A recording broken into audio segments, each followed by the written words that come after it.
Good evening, boys and girls. Going to visit with our friend Ralph again. If you remember correctly, last time, Garf was accused of stealing someone's watch, so he was not going to go back into the craft shop. But if that happened, then who's going to feed Ralph? And Chum said he'd throw him some alfalfa pellets, but that didn't make Ralph any happier. So then we find out that Garf finds the motorcycle outside because he's making that noise that everybody knows makes a motorcycle go. So now Ralph's in a bit of a pickle.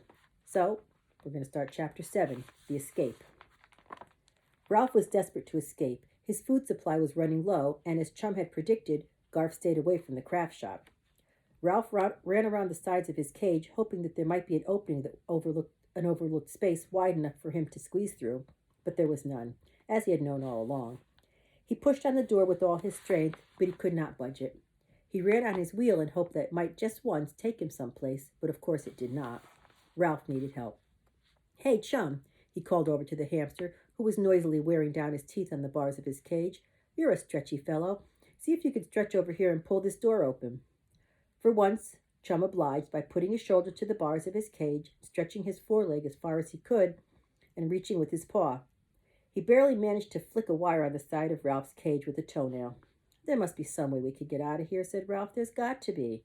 "Not for me," answered Chum. "I wouldn't leave if I could. I've lived in a cage all my life, and I'm too old to start scrounging. Besides, I rather enjoy trying to bite the hand that feeds me." "I would rather scrounge than starve," said Ralph. He still had a supply of food, but he pawed through some old sunflower seed husks to make sure he had not missed any edible bits. Over in the dining hall, the campers, unaware that a mouse was soon to starve, sang with gusto.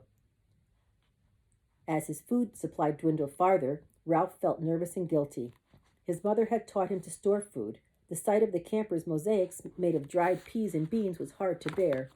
He felt he could no longer object to a little dried glue on his food. When Chum managed to toss an alfalfa pellet into his cage, he was humbly grateful. Outside his cage, the campers went about their activities, unaware of the desperate mouse in the craft shop. Lana cradled Catso in her arms whenever she could catch him, and the smug look on the cat's face was unbearable to Ralph. Karen returned to paint her bleach bottle piggy bank. Everyone who passed her work table asked if her watch had been returned, and Karen, busy with her piggy bank, shook her head no. Occasionally, Ralph's ears caught the familiar and he looked out to see Garf pushing his motorcycle across a bench or around the edge of a ping-pong table, as if he were lost in his dream of speed and danger. The sight of his precious motorcycle made Ralph even more frantic for freedom. And then, to add to his troubles, there was still Catso, who had been only temporarily amused by the wristwatch, and who would sooner or later, Ralph was sure, return to the cage. Ralph felt thin, nervous, and run down. His cage was untidy even by mouse standards of housekeeping. "I wish I knew how to stage a jailbreak," he confided to Chum. "If there's anything I can do to help, let me know," said Chum, and cracked a sunflower seed he had earned that morning when he had stuffed his cheeks until he had fallen to the bottom of his cage. "Chum might toss me a sunflower seed instead of those alfalfa pellets," thought Ralph crossly. At rest period, Aunt Jill came into the craft shop to straighten shelves. Ralph watched as she sorted dry seeds, which looked delicious, as well as weeds and pine cones. As he watched, he saw a possibility of help. After all, Aunt Jill, unlike most women, was kind to mice. Looking as small and as pitiful as possible, Ralph clung to the bars of his cage. In time, Aunt Jill noticed him. "Hello there, little fellow," she said kindly. Ralph made his whiskers quiver. "Let me out of here," he said, quite sure the woman could not understand. Aunt Jill smiled when she heard the mouse squeak and offered him a sunflower seed, which he snatched and cracked so greedily that he forgot to look pitiful. "My, but you're a hungry little fellow," remarked Aunt Jill, but she did not offer him another seed. Instead, when the camp awoke, she called to Garf, who came over to the door of the craft shop but did not enter. "Your mouse is hungry," said Aunt Jill. "Somebody else can feed him," said Garf. "He's your personal mouse," reminded Aunt Jill. "I didn't take the old watch," said Garf. "I don't want to come in there." "I'm sure you didn't take it," said Aunt Jill calmly, "but don't forget that you wanted to be the only one to feed your mouse. He's hungry and his cage needs to be cleaned." Garf hesitated but entered the craft shop, and while Ralph scrambled around looking for a way out, he slid the bottom from the cage, changed the cedar shavings, and replaced it. He detached the water bottle, filled it at the sink, and was fastening it to the cage when Aunt Jill went out, leaving the boy alone with the two animals. Here at last was the moment Ralph had been waiting for. "Say, Garf," he began, But the boy, not expecting the mouse to speak, appeared not to hear. Ralph was desperate. "Say, Garf," he said at the top of his mouse voice. When Garf glanced at him, Ralph said as loud as he could, "Listen to me. You know that motorcycle you've been playing with? It's mine." Garf stared at his mouse. "You're talking," he said in an astonished whisper. "I don't believe it. You're talking." Ralph had spoken, and Garf answered. They were both so excited they were speechless. Finally, Garf spoke again. "Go on, say something more." Ralph pulled himself together and remembered why speaking to Garf was urgent. He sputtered to show Garf what he meant. "That motorcycle, it's mine. That's the noise I make to run it." "You're joking." Garf continued to stare at Ralph as if he could not believe what was happening. "No, I'm not," said Ralph. "I hid it under the bamboo leaves just before that cat pounced on me. I hid my crash helmet, too." "Your crash helmet?" Garf could not help laughing, which of course hurt Ralph's feelings. The boy pulled the motorcycle out of his pocket, studied it, and then studied Ralph. "It's the right size," he admitted. "If it's yours, where did you get it?" "Back at the Mountain View Inn." "The Mountain View Inn?" Garf was surprised. "What were you doing there?" "It was my home," said Ralph with dignity. "A boy who was a guest there gave me the motorcycle." "No kidding." Garf almost believed Ralph. "Let me out of here," pleaded Ralph. "I'll show you I can ride it." Garf looked as if he was tempted, but he said almost regretfully, "No, you might run away, and I want to keep you." Here's a picture.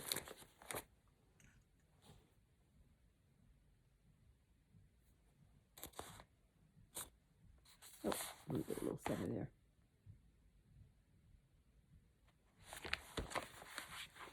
"Aw, come on, Garf," coaxed Ralph. "Nope," said Garf, "and I've got to get out of here. Aunt Jill just left to give me a chance to return that watch, and I don't have it. I don't have it, and I don't know where it is." Ralph saw an opportunity for bargaining. "I do." He said, "I know where the watch is." "Where?" asked Garf. "Let me out, and I'll tell you," said Ralph. "No," said Garf, "I'm going to take you home with me." "Your mother won't like it," said Ralph. "She'll make you get rid of me." She knew by the look on Garf's face that he had struck a sensitive spot, so he continued, "She will say I am messy, and she will say I smell." Garf looked uncomfortable. "Let me out of here, and I'll show you where the watch is," persisted Ralph. Garf looked as if he might be tempted. He thought a while and said, "My mother let me keep a mouse. It wouldn't hurt to ask, and I don't know where the watch is. If anyone saw me trying to return it, they would say I stole it, and I didn't." Ralph's hopes dwindled. "I know you didn't steal it," he said, "because I know who did." "Who?" Naturally, Garf was curious to know the name of the real thief. Ralph considered. Should he tell or should he not? He decided that telling might convince Garf that he was trying to help him. "Catso," he said. "Catso the cat took it." Garf gave Ralph a look of disgust. "Now I know you're lying. What would a cat do with a watch?" Ralph was beginning to feel frantic. He was pretending it was a mouse. Played with it, tossed it around. You know how cats do that. Garf grinned. "For such a little fellow, you sure have a big imagination." "I'm not imagining it," said Ralph. "Catso took it. I saw him, honest." "Aw, you just don't like the cat," said Garf, and he started to leave. Ralph sat miserably back on his haunches. "Well, even if you don't believe me, don't forget to feed me." "Glad you reminded me," said Garf, and gave Ralph a generous supply of food before he left the craft shop. He paused by the bamboo where he had found the motorcycle, stirred the leaves with his foot, and uncovered the thistledown-lined half a ping-pong ball, which he picked up and examined. He glanced back in Ralph's direction before he put the helmet in his pocket and went to his lodge. In a few moments, Aunt Jill returned, glanced at the shelf beside Ralph's cage, and frowned slightly as if she were puzzled about something. Ralph settled greedily at his food dish. "I'll show that Garf," he thought as he crammed seeds into his mouth with his paws. "Soon as I get out of this cage, I'll show him." When Ralph's stomach was comfortably full, he took a long nap. By the time he awoke, the craft shop was empty, the camp strangely quiet. A few chickens scratched under the walnut trees, and the kittens tumbled about trying to catch one another's tails. A horse whinnied in the pasture, but there was no one in sight. "Where is everybody?" Ralph asked Chum. "They've all gone down to the river for a swim and a picnic supper," answered Chum. "Peaceful, isn't it? I finally got some sleep in the daytime." In the distance, Sam barked, and the campers shouted and laughed. Ralph felt so stodgy from overeating that he went for a run on his wheel before he scuttled around the edges of his cage. His search was futile. Garf had replaced the bottom and fastened the door securely. Suddenly, the hair along Ralph's spine began to tingle. Catso! Ralph huddled in the corner of his cage and tried to make himself invisible. Catso squeezed through the hole in the screen and landed with a soft thud on the workbench beneath Ralph's cage. Ralph squeezed himself into a tighter ball. He felt as if every beat of his heart was as loud as the tick of the missing watch. Why couldn't Sam stay home and guard the camp the way he was supposed to? This time there was no watch to distract Catso. Catso stood with his front paws on Ralph's shelf and sniffed the cage. Then he sat down and calmly began to wash, first his right ear, then his left. The suspense was more than Ralph could bear. Catso stretched out his left hind leg and began to groom his left hind foot. He licked with long, careful licks, combing his fur neatly towards his toes. Suddenly, Ralph had an inspiration. He was about to take a terrible chance, but with no one to protect him from the sneaky cat, he had nothing to lose. Anything was better than cringing in a corner waiting for that beast to wash and comb every hair on his body. Ralph took charge. He left his corner, sprang on his wheel, and raced so fast he looped the loop. That activity caught Catso's attention all right. The cat sat there with his hind leg in the air looking surprised. Ralph leaped from his wheel and faced Catso through his bars. The cat forgot about his grooming and jumped to his feet, placed his front paws on the shelf, and stared into Ralph's cage. Hiding in terror, Ralph stared back. "If there's one thing I can't stand, it's a disrespectful mouse," said Catso, and with a swipe of his paw sent the cage flying. Ralph was prepared. He hung onto the bars and braced himself. Water splashed and seeds flew. One corner of the cage struck the work table, jarring the bottom loose, exactly as Ralph had planned. The cage bounced and landed on what once had been the bottom. This accident was his chance. Catso pounced, but before his paws could land on Ralph, he was thrown off his aim by a sudden hissing sound from above. Startled, he missed Ralph's tail by the width of a whisker. Ralph was startled too, but the unexpected noise did not prevent him from scrambling behind a jar of nails on the work table. When Ralph got up the courage to peek around the jar of nails, he saw Catso staring up at Chum's cage. And here's a picture of Catso right after he knocked Ralph's cage down.